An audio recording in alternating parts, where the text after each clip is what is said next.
Assalamu alaikum viewers, I am Hina Mehjabeen. I hope you all will be fine. As you know, we are studying the course of React Native, and today we have to learn the basic components of React Native that are view, text and image. And these three components, we will discuss these three components with code examples one by one. Firstly, we have to see view. What is view? जब हम बात करते थे HTML हम पढ़ चुके हैं, JavaScript हमने कर ली है, तो अगर बात करें तो जैसे div यूज करते थे, कंटेनर है ये जिसमें बाकी जो है आप व्यूज वगैरह है यहाँ पर यूज कर सकते हैं, टेक्स्ट वगैरह बाकी जितने कंपोनेंट्स है वो इसके अंदर आप यूज कर सकते हैं। कंटेनर की यानी एक बॉक्स है, उसके अंदर बाकी चीजें रखी जा सकती हैं। ठीक है, तो यहाँ पर पर्पस क्या है? Container for layout and styling similar to div and web development. Web development के तौर पे यूज होता है div और and use to wrap other components, apply styles and create layout structures. यानी div के अंदर आप रैप कर सकते हो बाकी कंपोनेंट्स को और उसके अंदर जो भी स्टाइलिंग वगैरह या लेआउट वगैरह आपने क्रिएट करना है आप क्रिएट कर सकते हैं। अब यहाँ पर प्रीवियस लेक्चर में ऑलरेडी मैं आप लोगों को बता चुकी हूँ, यहाँ पर रिएक्ट नेटिव की रिएक्ट की जो कोर लाइब्रेरी है वो इंपोर्ट करवा रहे हैं और यहाँ पर आप कर्ली ब्रेसेस में JSX के बारे में अगर आपको पता हो तो क्या है, आप जो आपका जावास्क्रिप्ट का कोड है उसे रिएक्ट में लिखने के लिए आप कर्ली ब्रेसेस में जैसे यूज करते हैं। और यहाँ पर हम क्या करें, दो कंपोनेंट है क्योंकि हम यहाँ पर व्यू और टेक्स्ट टू कंपोनेंट्स यूज करेंगे इस कोड एग्जाम्पल में, तो उन्हीं कंपोनेंट्स को हम रिएक्ट नेटिव से इंपोर्ट करवा रहे हैं। मैंने फ्रेमवर्क का पहले भी आप लोगों को बताया कि एक तरह से आपको बनी बनाई चीजें मिल जाती हैं। जस्ट हम अगर सिंपल वर्ड में मैं कहूँ तो रिएक्ट नेटिव की वेबसाइट पर यानी उसका कोड पड़ा हुआ है और उसको यूज करने के लिए मैं उसे इंपोर्ट करवा रही हूँ जिसका कोड मुझे चाहिए। तो मुझे व्यू और टेक्स्ट का चाहिए तो सपोज करो मैं उसी को कंपोनेंट को यूज करी हूँ यहाँ पर। ठीक है, तो हम रिएक्ट नेटिव का जो है टू कंपोनेंट्स हैं वो यहाँ पर यूज करेंगे और उसी को ही यहाँ पर रिएक्ट नेटिव से इंपोर्ट करवा रहे हैं। और यहाँ पर मैंने आपसे कहा था ये फंक्शनल कंपोनेंट है, आपको जावास्क्रिप्ट पढ़ा चुकी हूँ, उसमें एरो फंक्शन के बारे में बता दिया, आपको पहले रिएक्ट भी पढ़ाई थी, जब वेब डेवलपमेंट कर रहे थे उसके लिए भी आप लोगों को बताया था। तो फंक्शनल कंपोनेंट्स, क्लास कंपोनेंट्स क्या होते हैं, तो यहाँ पर फंक्शनल कंपोनेंट है और एरो फंक्शन जैसे यूज करते हैं, यहाँ पर रिटर्न आप एज रेंडर करने के लिए यूज होगा, यानी आप डिस्प्ले करवा रहे हैं। अब व्यू यहाँ पर देखें एक कंटेनर के तौर पे आप यूज कर रहे हैं, रैप कर रहे हैं, उसमें हम स्टाइलिंग यूज कर रहे हैं, फ्लेक्सिबल यानी फ्लेक्स की प्रॉपर्टी यहाँ पर यूज हो रही है, ये भी ऑलरेडी की हुई है। जस्टिफाई कंटेंट, कंटेंट आपका कहाँ पर होना चाहिए, लेफ्ट होना चाहिए, राइट होना चाहिए, बॉटम, जहां पर भी आप लोग करना चाहें इसे जस्टिफाई कर सकते हैं। यहाँ पर सेंटर है। अलाइन आइटम्स, आइटम्स कहाँ अलाइन करने हैं वो भी सेंटर में करने, जो भी आप स्टाइलिंग के लिए जो भी प्रॉपर्टी यूज करना चाहते हैं आप कर सकते हैं। ये तो हो गया व्यू। और अब यहाँ पर टेक्स्ट टैग यूज किया है, टेक्स्ट का मैं आगे भी आप लोगों को बता देती हूँ। जैसे पैराग्राफ होता था, हम स्ट्रिंग वगैरह राइट करते थे, वेलकम टू रिएक्ट नेटिव, और यहाँ पर आपने क्लोजिंग टैग यूज किया है। अब अगर आप देखें यहाँ पर व्यू का आपके पास आ गया, ठीक है, ओपनिंग, और यहाँ पर अगर आप देखें तो कर्ली ब्रेसेस में आपने जस्ट इसको क्लोज किया है और यहाँ पर आप क्या यूज करें हैं, व्यू को क्लोज करें, यानी अपने कंटेनर को यहाँ पर क्लोज करें हैं। ठीक है, यहाँ पर आपने व्यू को ओपन किया, यहाँ स्टाइलिंग यूज कर रहे थे, आपने यहाँ पर क्लोजिंग ली और यहाँ पर आपने व्यू का क्लोज लिया।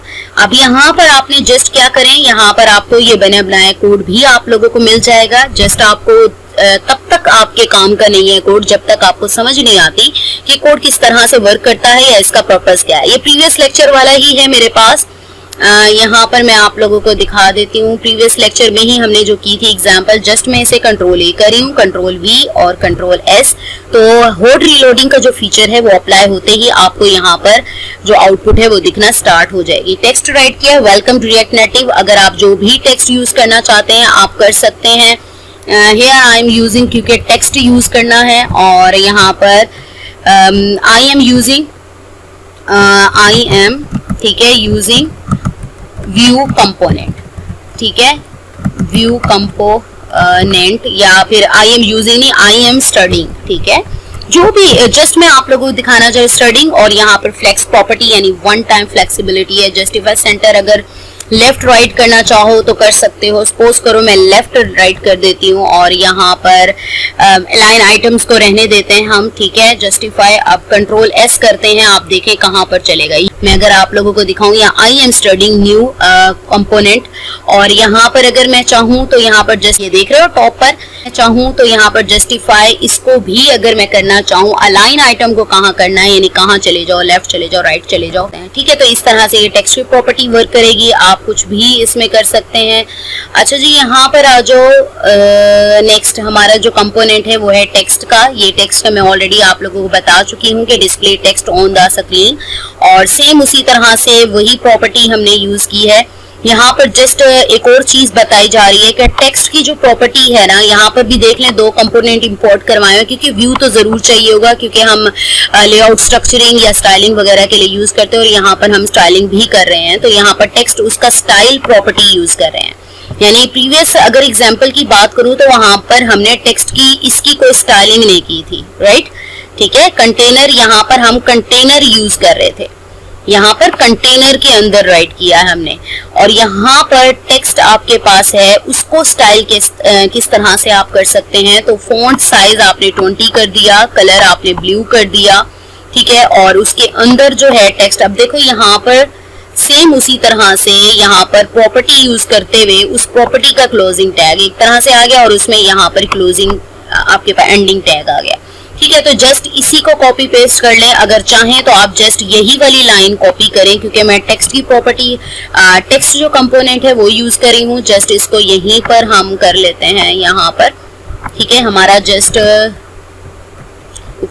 कंट्रोल Z और कंट्रोल S, तो यहाँ पर ही हमारा जो चेंज हो जाएगा हेलो रिएक्ट ऐप, ठीक है। कलर हमारा ब्लू, मैं आप लोगों को दिखाऊं, ये देखो ब्लू कलर का हेलो रिएक्ट नेटिव आपके पास आ गया। तो ये इस तरह से आप कोड यूज कर सकते हैं, स्टाइलिंग यूज कर सकते हैं, ठीक है। बाकी आप लोगों को बता चुके हैं। अब इमेज की बात आती है। इमेज में आपने URI भी करना होता है, different types of images display करवा सकते हैं आप फ्रॉम लोकल फाइल्स और नेटवर्क रिसोर्सेज। किसी वेबसाइट पर पड़ा है तो आप उसको यूज कर सकते हैं। और डिव, यहाँ पर डिव जो है आपकी उसकी सेम उसी तरह से जस्टिफाई कंटेंट सेंटर है, अलाइन सेंटर है, यानी आपकी जो भी उसके अंदर कंटेंट होगा वो इसी तरह से ही आएगा। अब यहाँ पर बात कर लें, इमेज की बात करें, इमेज का जो है कंपोनेंट, उसमें सोर्स जो है वो प्रॉपर्टी यानी प्रॉप यूज होता है। यहाँ पर URI यूज किया है, यानी आपने रिएक्ट नेटिव की ही वेबसाइट से कैट का कोई इमेज है उसी का ही मैंने यहाँ पर URI पास किया है, और यहाँ पर स्टाइल भी दिया है, स्टाइल की प्रॉपर्टी यानी विड्थ और हाइट सेट की है, आप इसको खुद भी कर सकते हैं। और व्यू के अंदर एनक्लोज किया है। व्यू आपको पता है एज कंटेनर यूज होता है, ठीक है। यहाँ पर देख रहे हैं, यहाँ पर जो स्टाइल यूज किया उसका एंडिंग, ठीक है, और यहाँ पर आपने नेक्स्ट जो कंपोनेंट है वो यूज किया है, तो आप इस तरह से कर सकते हैं। सेम उसी तरह से जस्ट आप इमेज यूज करें और यहाँ पर आ जाओ, जस्ट इसको कॉपी करें और यहाँ पर एंड्रॉइड स्टूडियो पे control A, control V, control S करें तो आपके पास ये आ जाएगा। मैं ना इस कैट को, कैट ही है ना, हाँ, कैट को ना 300 कर देते हैं, थोड़ा सा बड़ा बड़ा कर लेते हैं। हाइट और विड्थ इसकी है 300, या फिर मे बी इसकी पहले से हाइट और नहीं बड़ी हो गई है, कैट बड़ी हो गई है, ठीक है। तो यहाँ पर देखते हैं कि ये आपके पास आ रहा है, ये इमेज इस तरह से आ गया। आप इसको इमेज को जो भी चेंजेस वगैरह करना चाहते हैं आप इसकी जगह और भी इमेज रख सकते हैं। बाकी ये जो व्यू है कंटेनर जैसे ऊपर किया था आप इसको चेंज भी कर सकते हैं, ठीक है। हमने क्या किया था, जस्टिफाई कंटेंट, जो भी कंटेंट इसमें होगा, सेंटर होगा, फ्लेक्सिबिलिटी, ये फ्लेक्स की प्रॉपर्टी मैंने जावास्क्रिप्ट में पढ़ाई है आप लोगों को, ठीक है, तो वहां से भी देख सकते हैं आप लोग। ये इस तरह से ये 3 बेसिक कंपोनेंट्स हैं जो कि आप यूज कर सकते हैं। So we have completed our today's lecture here, that was about 3 basic components of React Native. I hope ये लेक्चर आप लोगों के लिए हेल्पफुल होगा। सो मुझे अपनी दुआओं में याद रखिएगा, अपना ख्याल रखिएगा, टेक केयर, अल्लाह हाफिज।